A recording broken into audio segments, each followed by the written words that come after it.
Bună, dragii mei! Bine v-am regăsit pe canalul meu de YouTube. Astăzi vreau să lucrăm împreună acest model de ghetuțe pentru Crăciun pe baza de lemn de 8 cm. Data trecută am lucrat pe cea de 5 cm, acest model.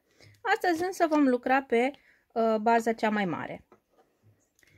Și pentru aceasta vom avea nevoie în primul rând de baza de lemn, pe care o găsiți pe site-ul sofian.ro sau pe pagina de Facebook Sofian Paradisul Firelor. Mai avem nevoie de fir.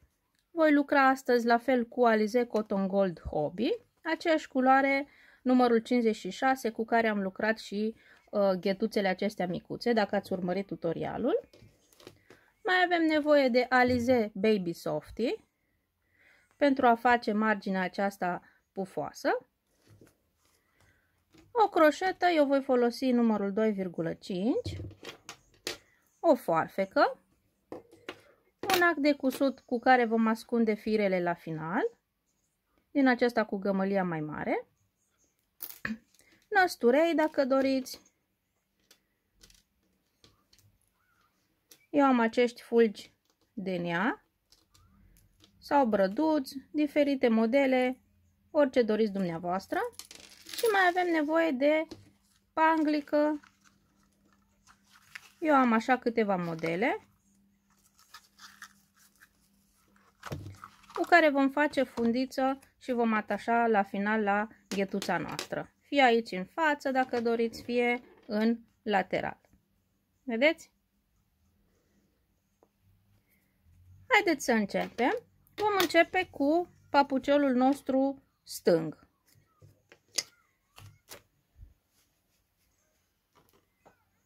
Și voi lua firul roșu. Startul este aici, în această gaură. Vedeți că aici la mijloc, la călcâi, avem două. Voi începe cu aceasta din partea stângă, da? Și voi face în această gaură 3 piciorușe scurte. 1, 2, 3. În următoarea gaură, la fel, facem 3 piciorușe scurte. 1, 2, 3. Papucelul stâng, vedeți, este așa, cu această adâncitură în interior, da? Când întoarcem pe față, așa va arăta. Am făcut în primele două găuri câte 3 piciorușe scurte. În următoarea gaură voi face 2 piciorușe scurte, adică o înmulțire. 1, 2. Continuăm. Următoarea gaură, la fel, 2 piciorușe scurte.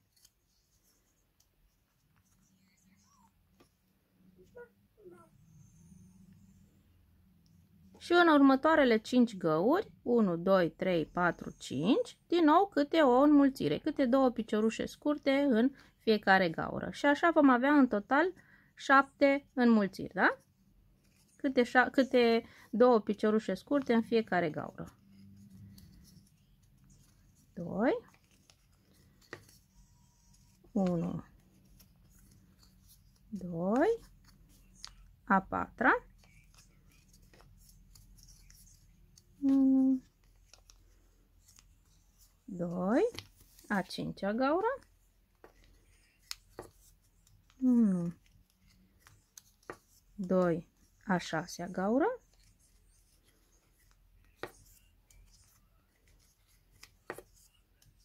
7-a gaură.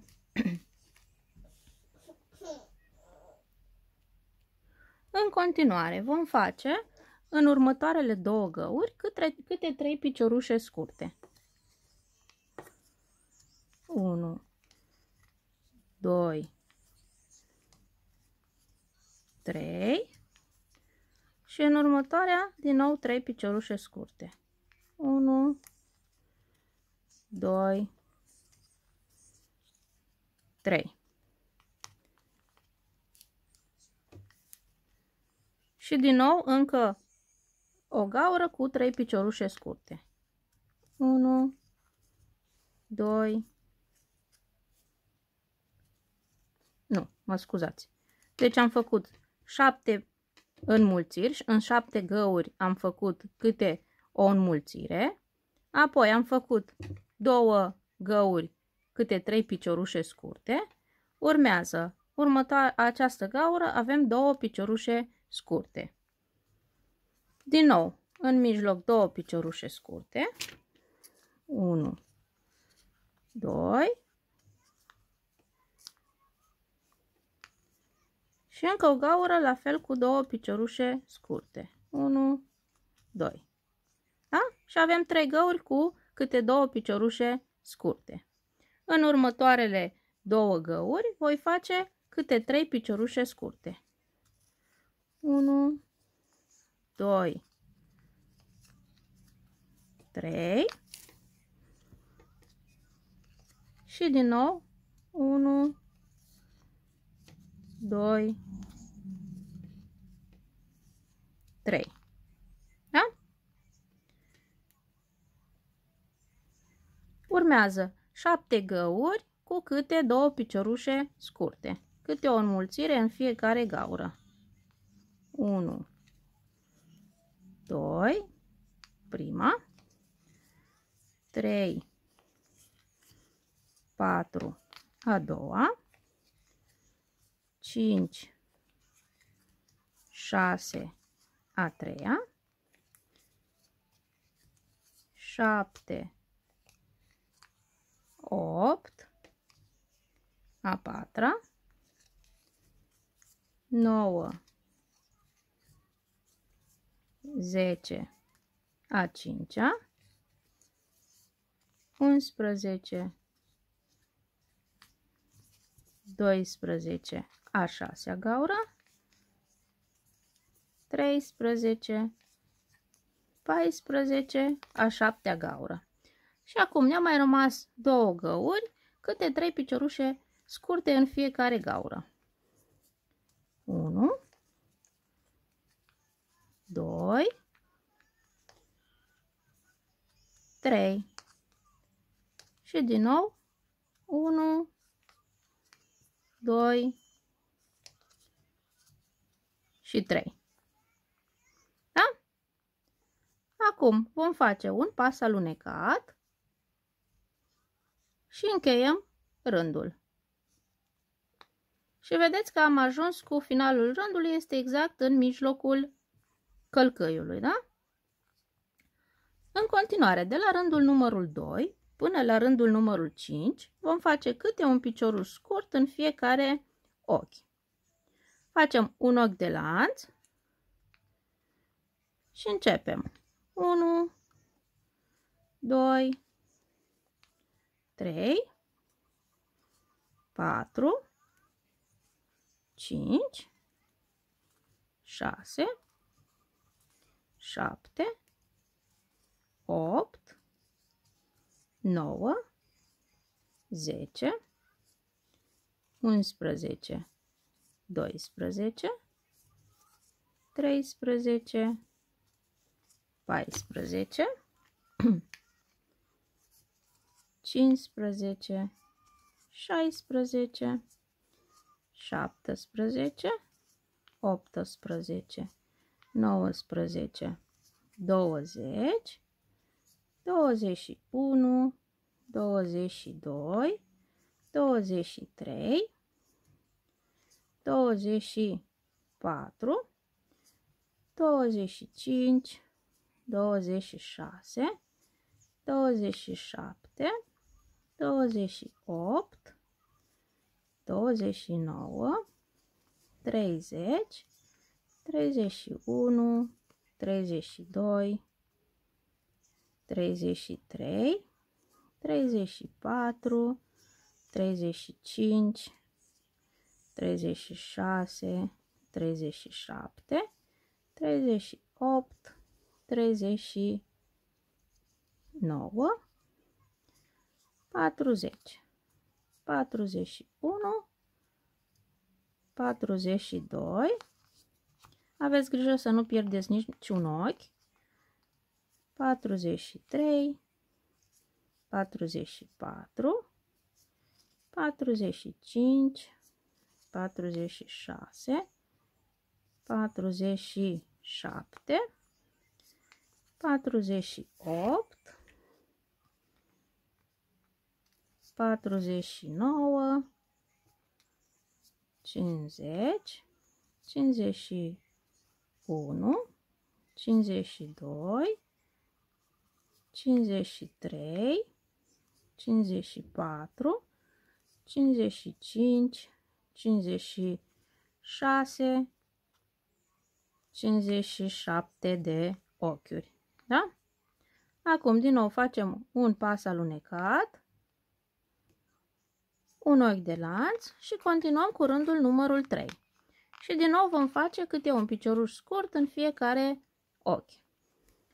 Mai avem rândul 3, 4 și 5, încă 3 rânduri, a câte 57 de piciorușe scurte. Vă las să terminați aceste 3 rânduri și ne revedem la rândul numărul 16. La rândul numărul 6, mă scuzați. Am terminat cele 3 rânduri de piciorușe scurte și cu un rând pe care l-am lucrat împreună avem acum în total 4 rânduri de piciorușe scurte. Deci 4 rânduri a câte 57 de piciorușe scurte. În continuare, rândul numărul 6, voi face un ochi de lanț și începem cu 20 de piciorușe scurte. 1, 2, 3, 4, 5, 6, 7, 8, 9, 10, 11, 12, 13, 14, 15, 16, 17, 18, 19. Facem 19 piciorușe scurte. În continuare, un picioruș dublu redus și vom continua cu 7 scăderi cu piciorușe duble.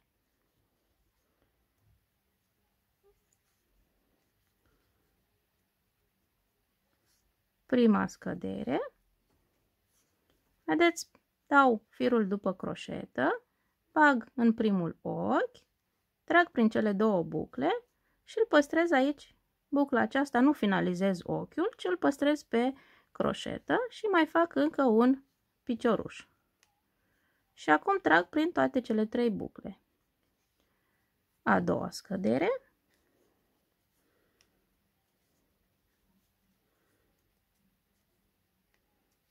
A treia scădere.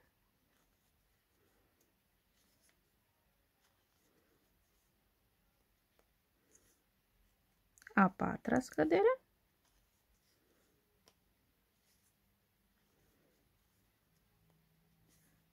A cincea scădere.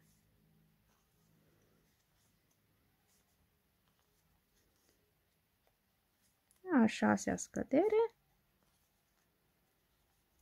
Și ultima scădere, cea de-a 7-a. Mai departe, facem un picioruș dublu redus și continuăm cu piciorușe scurte până la finalul rândului. 1, 2, 3, 4, 5, 6, 7, 8, 9, 10, 11, 12, 13, 14, 15, 16, 17, 18, 19, 20, 21 și 22. Facem un pas alunecat și acesta a fost rândul cu numărul 6. Mai departe, rândul numărul 7, vom face câte un picioruș scurt în fiecare ochi și avem în total 50 de piciorușe scurte. 1, 2, 3, 4, 5, 6, 7, 8, 9, 10. Vă las să terminați acest rând cu piciorușe scurte și ne revedem la rândul numărul 8. Am terminat rândul numărul 7. Acum mergem mai departe la rândul numărul 8. Facem un ochi de lanț și începem cu 18 piciorușe scurte. 1, 2, 3, 4, 5, 6, 7, 8, 9, 10, 11, 12, 13, 14, 15, 16, 17 și 18. Mai departe, un picioruș dublu redus. În continuare, vom face 2 scăderi cu piciorușe duble.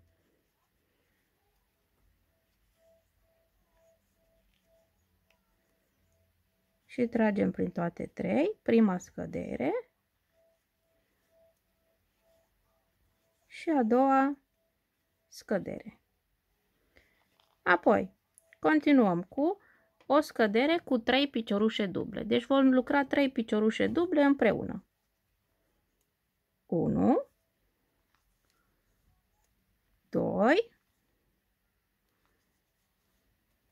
3. Și tragem prin toate cele 4 bucle. Mergem mai departe. Din nou, ca în partea aceasta, vom face 2 scăderi cu piciorușe duble. 2 piciorușe duble împreună. 1,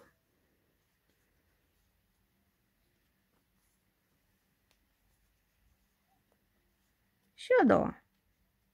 Urmează un picioruș dublu redus și vom încheia rândul. Vom face până la finalul rândului câte un picioruș scurt. În total 19 piciorușe scurte. 1, 2, 3, 4, 5, 6, 7, 8, 9, 10, 11, 12, 13, 14, 15,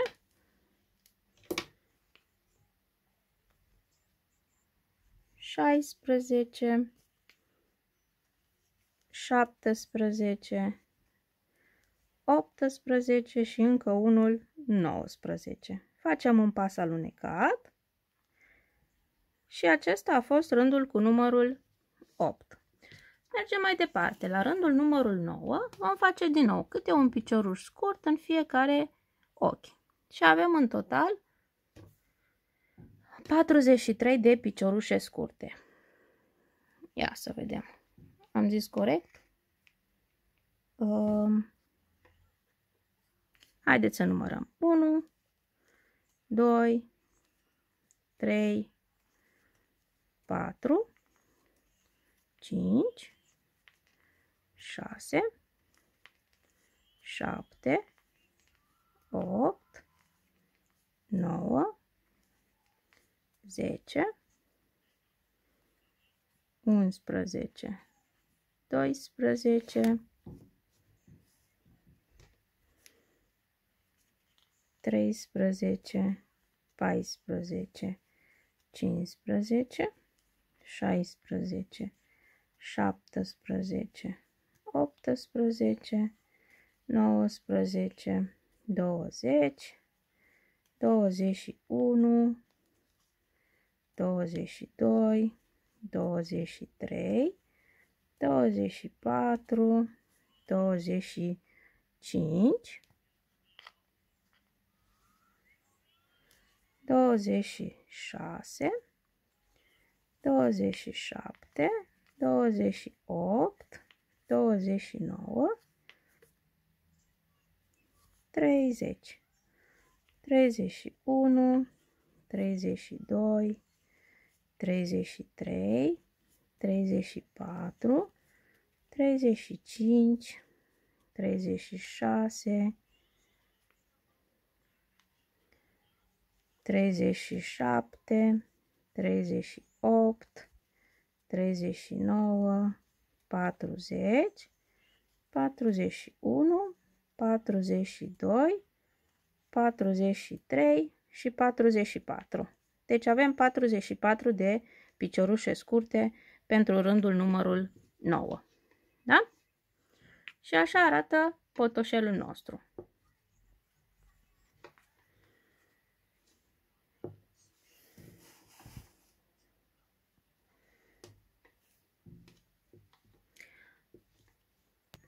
Pentru rândul numărul 10 vom începe cu 16 piciorușe scurte, deci facem un ochi de lanț și în prima gaură un picioruș scurt, 2, 16 piciorușe scurte, da?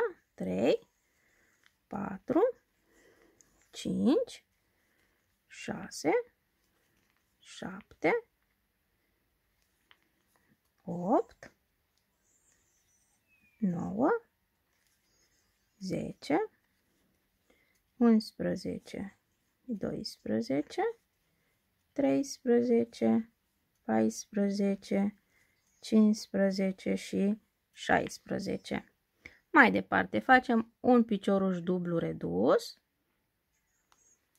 În următorul ochi un picioruș dublu. În continuare, două piciorușe duble împreună, deci o scădere, da?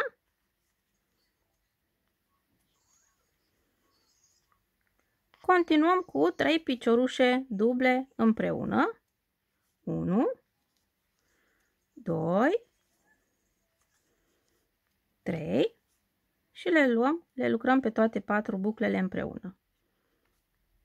Mai departe avem 2 piciorușe duble împreună. Un picioruș dublu în următorul ochi. Opa. Un picioruș dublu. Apoi un picioruș dublu redus. Și finalizăm rândul cu 17 piciorușe scurte. 1, 2, 3, 4, 5, 6, 7, 8, 9, 10, 11, 12, 13, 14, 15, 16 și 17. Facem un pas alunecat și acesta a fost rândul cu numărul 10. Rândul numărul 11 vom face câte un picioruș scurt în fiecare ochi și avem în total 40 de piciorușe scurte. 1, 2, 3, 4, 5, 6, 7, 8, 9, 10, 11, 12, 13, 14, 15, 16, 17, 18, 19, 20, 21, 22, 23, 24, 25, 26, 27, 28, 29, 30, 31, 32, 33, 34, 35, 36, 37, 38, 39 și ultimul ochi 40. Un pas alunecat și am terminat și rândul numărul 11. Vedeți ce frumos arată botoșelul nostru? Acum, în continuare, pentru rândul numărul 12, ia să vedem. Ne uităm unde este mijlocul, aici, aici.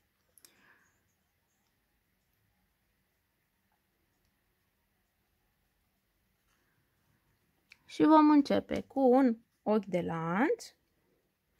În continuare vom face 18 piciorușe scurte.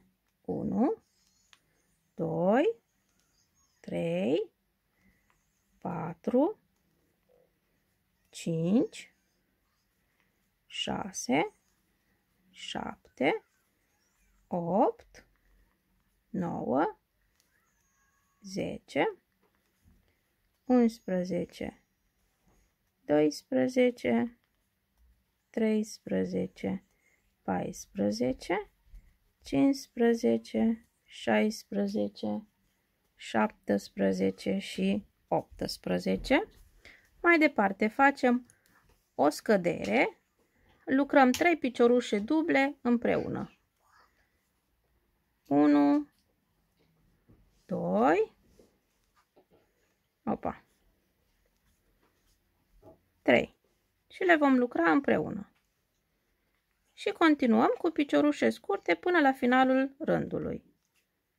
1, 2, 3, 4, 5, 6, 7, 8, 9, 10, 11, 12, 13, 14, 15, 16, 17, 18 și încă unul, 19 piciorușe scurte. Un pas alunecat și am terminat rândul numărul 12. De acum, de la rândul 13 până la rândul 15, 3 rânduri, vom face câte un picioruș dublu redus în fiecare ochi. Deci avem 3 rânduri a câte 38 de piciorușe duble reduse. Facem 2 ochiuri de lanț la începutul rândului, da? 1, 2 și începem cu piciorușe duble reduse. 1, 2, 3, 4, 5, 6, 7, 8, 9, 10, 11, 12, 13, 14, 15, 16, 17, 18, 19, 20, 21, 22, 23, 24, 25, 26, 27, 28, 29, 30, 31, opa, mi s-a agățat firul,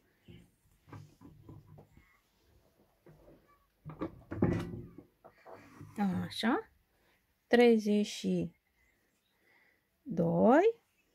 33, 34, 35, 36, 37 și 38. Acesta a fost rândul cu numărul 13. Mai avem încă 2 rânduri a câte 38 de piciorușe duble reduse.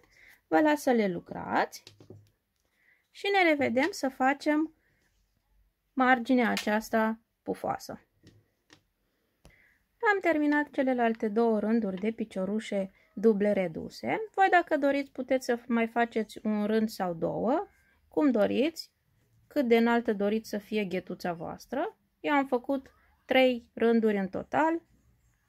Pentru mine este suficient atât. Acum voi tăia firul acesta roșu. Îl tragem prin buclă.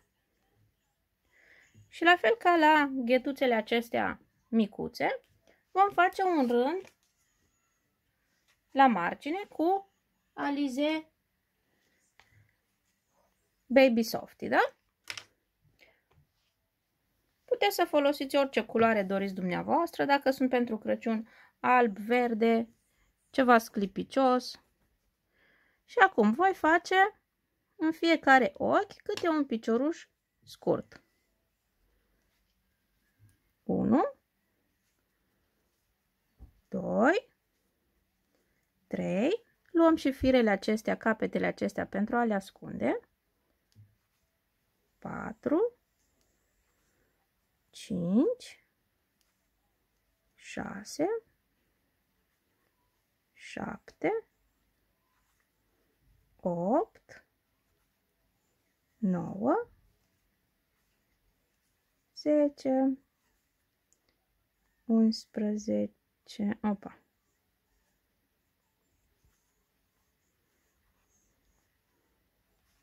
12, 13, 14,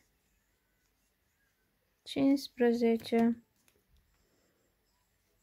16, 17, 18, 19, 20, 21, 22, 23, 24, 25, 26, 27, 28, 29, 30, 31, 32, 33, 34, 35,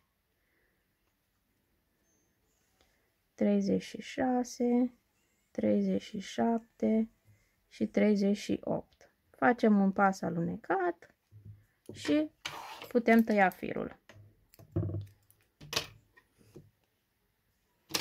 Acum îl voi ascunde.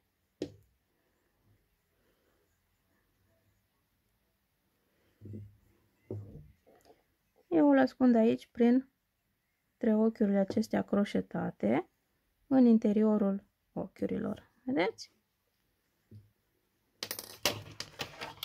Acum îl putem tăia și pe acesta roșu și este gata și ghetuța noastră. Așa arată.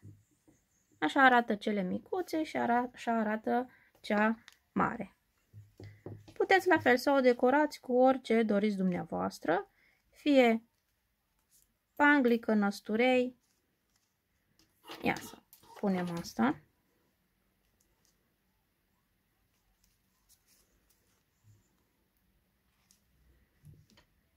Așa într-o parte, fie aici în mijloc.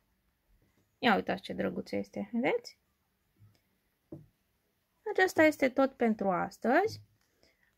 Astăzi am lucrat împreună ghetuța stângă. În partea a doua vom lucra și ghetuța dreaptă. Dar o să vă zic acum ceva despre ea. Este lucrată exact la fel ca și cea stângă, dar am început cu sfârșitul rândului. O să vă explic eu atunci când o vom lucra, da? Eu sper din suflet că v-a plăcut acest tutorial. Atât tutorialul cu ghetuța aceasta pe bază de lemn de 8 cm, cât și cel pe bază de lemn de 5 cm. Să nu uitați, bazele le găsiți pe site-ul sofiarn.ro sau pe pagina de Facebook. Și puteți găsi de asemenea și năsturei, fire și orice mai doriți dumneavoastră. Vă mulțumesc din suflet că m-ați urmărit. Să nu uitați să vă abonați la canalul meu de YouTube.